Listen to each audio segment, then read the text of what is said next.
Mr. Calacanis and team, thank you for taking a moment to have a look at our slide deck.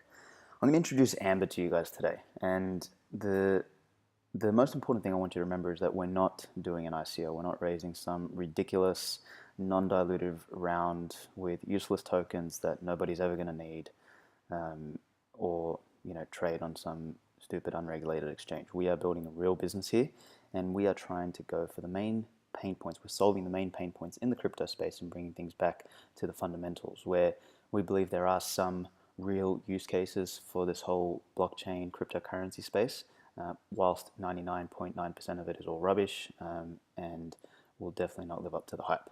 So let's get this started. Amber, we're making digital currency easy for the everyday people. And this has been thrown around a lot, but the fact that we're at the internet moment for digital currencies. Now, from a monetary perspective, I think that's got a lot of truth in it. Not so much from a blockchain perspective. I think the blockchain is going to be much like the information superhighway. But I think from a tokenization or digitization of currencies and assets, we're going to see the world transform moving forward. We've all seen these types of graphs. The space has exploded, but despite that, we've still got a unseen level of adoption to awareness asymmetry. And what that means is everybody's heard about this stuff, everybody's running around talking about it, nobody's using it. And as we saw, similar to the internet, and again, not so much blockchain, but more the digitization of value, I think is going to increase in adoption over the coming years. And that gap that we see over here is going to start to close up as more and more people start to use this stuff. Now, why do we have this type of asymmetry? Because the stuff's still too hard. You have a million coins, you have different apps for payment, different apps for investment, different app for wallet, different app for exchanges. People don't know what to buy, when to buy, how much to buy. So what everyone's doing, and this is interesting, is everyone is building these applications to serve the 1%. And they're fighting over that. And despite fighting over that, they're still making billions of dollars in combined revenue. The everyday people, though, the rest of us are looking at this and saying, what the hell is all this? It looks like a bubble, there's prices going up and down and all this sort of stuff, and there's no easy way to do it. There's no easy way to open an exchange. You've got to open 3 different bloody applications just to use your damn coins. So that's what we've tried to encompass all together in Amber.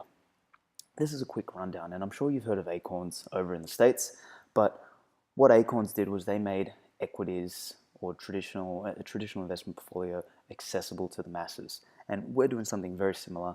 And on the surface, it looks quite similar in terms of the spare change. But underneath it all, our business model is a little bit different. Acorns run the fund whilst we operate an exchange. We give people all of the stuff that they need in one place. Buy, sell, send, swap, store, the whole lot. We focus on user experience, simple user-friendly onboarding, and a complete KYC compliant process without them having to take photos of themselves and the rest of the thing. I was going to touch on this analogy just earlier, but I'll leave it till now, is that just like 15 years ago, the Ameritrade and Comsex of the world, they transformed trading for at least the more elite traders or the day traders. And you see in the last 3, 4, 5 years, Robinhood, Stash, and Acorns have come and eaten their lunch simply by enabling access to these traditional equities and money markets to the average person. We believe we're doing the same thing. So currently you've got Binance, Independent Reserve, and all the large exchanges focusing purely on that 1% and enabling them with better trading tools and more advanced this and more advanced that and all this sort of stuff. And that's fantastic, and they'll dominate that market. We don't want any of that. We want to focus on the retail person who's heard about this stuff, that just wants access to it, that wants to be able to use it, wants it in their wallet, on their phone, mobile first. And that's what we're doing, a full all-in-one solution for the everyday person. Our business model is simple. We don't need to raise some stupid ICO or build some ridiculous blockchain idea with proof of something just so we can raise non-dilutive, tokenized, money and rip people off. We are a simple, real business that solves a real problem, and we make money every time the user performs an action, whether it's buy, sell, pay, exchange, or swap. Our revenue is going to range because there's spreads in there and there's a small fee in there, and depending on the type of digital currency they want to access, the spread might be wider, etc. But it's a simple revenue model, and it scales. So with the average user will save $1,000 per year. out of their spare change, and they might add a little bit in their recurring investments, or they might boost each of their transactions so they save a little bit more. But if the average user does that, we're earning about 100 to 250 bucks, maybe more in some cases, per user. Our customer acquisition cost we've modeled out as somewhere between $2.50 to 20 bucks, and you'll see why that is later. This gives us a scalable, real business model where we actually make money from day one on release. Our execution, and this is where I was talking about how we're going to scale this, is our first 1,000 is quite easy. In fact, I do a lot of speaking personally at a lot of events. We're tied up with all the meetups, the largest meetups here in Brisbane, all the meetup groups around the country, the second largest crypto group on Facebook with over 50,000 members. I'm a writer on Medium. I've got a relatively good following there. And then we use that to really grassroots our first 1,000, and then off the back of that, we use our $2.50 per referral model, and that's real money per user that you refer. And the reason this works so powerfully in an application like ours and like Acorns is that the goal of the referral is also the goal of the application. So to give you a quick example, not to digress here, is if you do that with Uber and you get 10 bucks to refer a friend for Uber Eats, the goal of Uber Eats is to get food, not to make money. So they're misaligned, but it still works. With our thing, and with Acorns, for example, or Robinhood, is that the goal of the app is to make more money or to grow your wealth. And by referring people, you can do that as well. And this is why it's so powerful. It's aligned. They're our conservative estimates. We think we'll blast right past those because there's such a need in the marketplace for it. And thus far, we've already got quite a few of the pre-sign-ups. I don't have an exact number here yet, but I think we'll blast straight through that first 1,000. We've got a strong team. There's myself. I've been around this space for a long time, and I hate all the rubbish in this space. I've been one of the most vocal people against ICOs because I think they're as close to scams as you can get. Tyler, he's a networking, security, and fintech expert who's been around the space for a long time. He's also the founder of Fabric, which is a core piece of tech that we use to integrate with the banks and move money effectively, cost-effectively, cheaply, and instantly.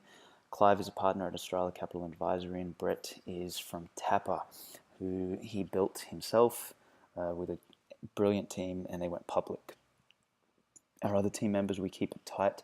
Chantel, Nick, Jen, Ash, brilliant, young, relatively experienced developers, programmers that literally we work day and night to make this happen. And that's because we have a team and an operational ethos. We believe in a lean operation. You don't need to go and raise $50 million for something that you haven't built yet, because that's how you waste all your money and you build crap that nobody wants. We believe in the lean methodology.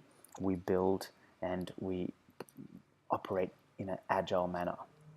And we're able to execute with that small, vested, dedicated in-house team.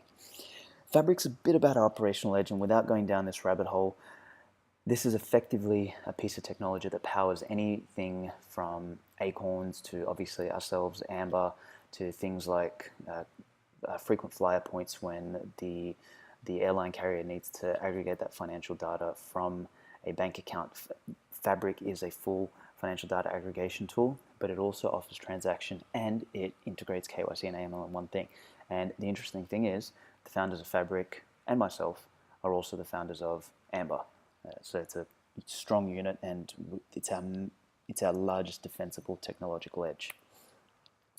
So to wrap this up, Amber starts off with real foundations. So we have large long-term goals, and we've got a huge opportunity to move into creating a tokenized managed fund, lending, interest, investment automation, merchant services, custodial solutions, trading derivatives, and all this sorts of stuff. And without sounding like one of those other ICOs that, oh yeah, we're going to change the law, we're going to do everything, we have that potential, but we're starting off with not a token or blue sky. We're actually starting off with a real business, micro savings, a digital currency exchange, and a full wallet infrastructure that allows the person to buy, sell, send, swap, store. It gives them all the tools in one application. So we've solved the real world problem. We will make money, and as we scale, we will broaden out the offer suite or the feature suite in the product. Currently raising seed funding. We've done quite well. We've closed a 280 round a couple of months ago, and we're just about to close a $1 million round. I would love to get in front of the team, and I won't go through all of these things. I'd love to get in front of the team or in front of the audience over at Launch Festival. Apologies, I wanted to really show you guys through the application, but we're doing a couple changes so that it's ready for the event, and also I'm just speaking at another event today. So it's busy because we're working. I'd love to show everyone through the application at Launch Festival in Sydney. We'll be ready then with a pre-launch application live on the Apple Store and on Google Play, where people can download it and they can start the process of referring people and earning the $2.50 per referral prior to our launch. We're aiming to launch over in September with a full version of the application. And I'd love to spread the word of what we're doing and hopefully talk some sense into people to not go throw their money around into useless tokens and actually look at going back to basics, which is hold some digital currencies as a hedge. There's a smart opportunity there, and look at what's happening in the space. There'll be, real assets will start to become tokenized, and that's the kind of thing we're going to move towards. So I hope you liked the presentation. Again, sorry I couldn't take you through the app. Sorry I couldn't put my face on this. I really wanted to, but it was a last-minute, quick-time recording of the screen, so I had to get it done as quickly as possible, and apologies for going so long, but I hope it was informative enough, and I look forward to hearing back from you. Thank you very much.